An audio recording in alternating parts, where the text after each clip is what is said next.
When it's time for celebration, we do our best to invite people. We want people to be around us to celebrate with us. But when we are going through the low points of life, we want to be alone. For some reason, we don't want people to see us that vulnerable. But that is the best time the usefulness of people can manifest.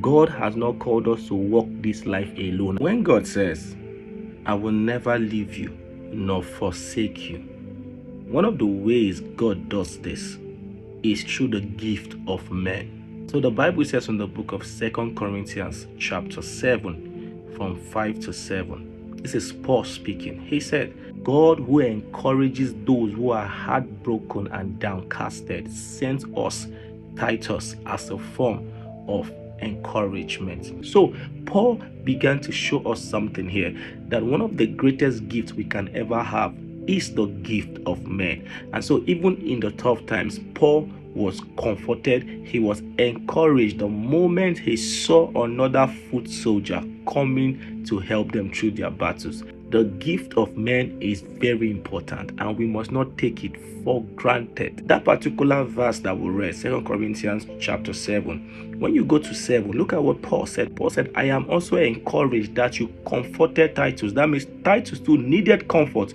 but yet in verse 6, Titus was sent to go and comfort Paul.